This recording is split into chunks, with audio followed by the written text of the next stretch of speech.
And we have two survivor queens who maybe have played games like that before. I was so excited to see both of you in this castle, and we see in the first episode a little bit of a truce, as much as a truce could happen in a game like Traitors. What were you guys thinking when you saw each other on this cast? Well, my stomach dropped, and Sandra comes out of the car with her finger in my face like this, and I'm like, oh God, are we still Did I do that, Parvati? Oh my God. I was like, we gotta stop meeting like this, girl, no.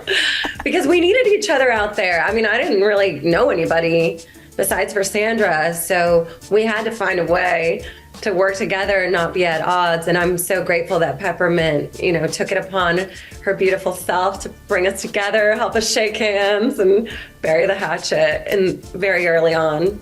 So like I said before, I was all smiles. Peppermint was with me in the car, and the minute I saw Parvati, just the smile totally went away. And I remember looking at the glass. Parvati, what I did was I touched the glass and I pointed at you like, and I was like, oh no, like, not only now do I have to navigate this game, but now I have to deal with Parvati as well. But thanks to Peppermint that, we chatted about it briefly. I don't even think it was 5 minutes, and I was ready to move on, and we agreed to move on. And when I agree to something, it's that's it. So I was just hoping that me being honest about moving on was also the same with Parvati. People tell you different things, but I was happy that Peppermint put us together. We were able to bury the hatchet, and hey, it's all great now. Phaedra, my girl, tell me about being a traitor, and did you have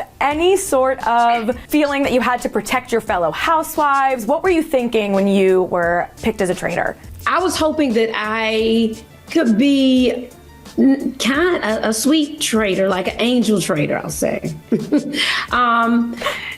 Of course, that is the position that works the hardest because everyone else is sleeping. You're killing the people. But I wanted to make sure I did it justice from, I don't know, my perspective was very different probably from some of the other traitors.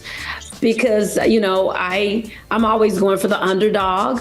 However, I sort of came in at a disadvantage because I didn't know any of the gamers. Yeah. So some of my fellow traders were obviously gamers. So they knew people's strengths and weaknesses, whereas I use my personal conversations with people to sort of determine who I really wanted to protect or really wanted to play this game with. Obviously, Phaedra becomes the, Housewives traitor, at least in the beginning.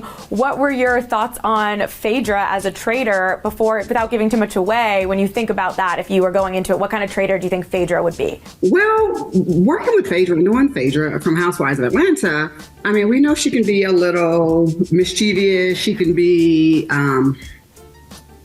she's a good liar sometimes. And Ooh!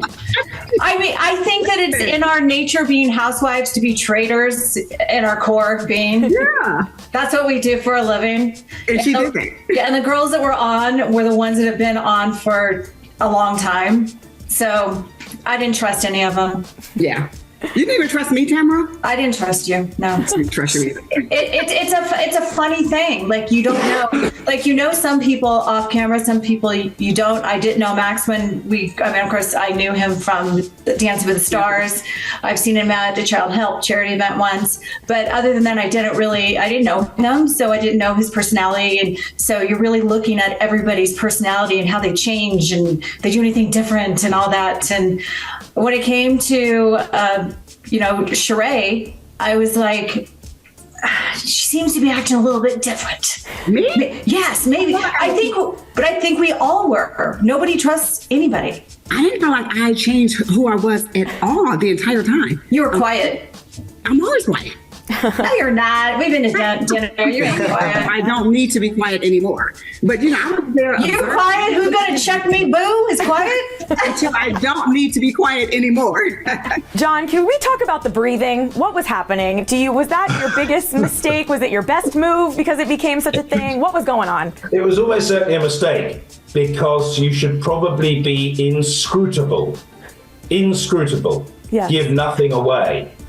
So it was probably a mistake because it led for a short period, and I think the evidence is that it was for a short period, to this suspicion. Well, this is odd, this is fishy, this is inexplicable, this is possibly a sign, in the absence of any other evidence, that this guy's a traitor. All it was, to be honest, was this. I passionately wanted to be a faithful. I'd made it clear in advance that I wanted and hoped, I had no guarantee, to be a faithful. Alan walked around that room so many times in the blindfolded ceremony that it was quite sort of stressful. And when it was over, you know, I breathed heavily. And I think I do often breathe heavily and through my mouth.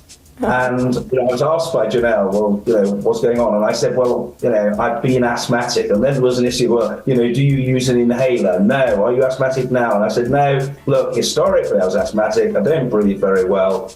But frankly, you're putting 2 and 2 together and making 5. Yeah. So it was a crass miscalculation if people thought that made me a traitor. But did I make a mistake to do that? Yeah. Janelle, what were your thoughts coming in? What was your plan? And who did you see that you were excited to potentially work with? And who were you maybe a little intimidated by? Did anyone surprise you? I was excited to see all the gamers, of course. I love games on strategy. I love games that are thinking. So immediately I was very drawn to Parvati and Dan, of course. And then I saw the Bravo people, and MJ was so nice. Like, there was really no one in the cast that I could say, oh yeah, I really wouldn't work with you. Like, I would work with anyone. It would just be dumb not to, you know, it's a game on keeping yourself alive in that castle. So my strategy, though, did you ask that? Yeah. Was to identify the traitors and work with them as long as I could to potentially either get recruited, or if it came down to it, get enough people together to go after them.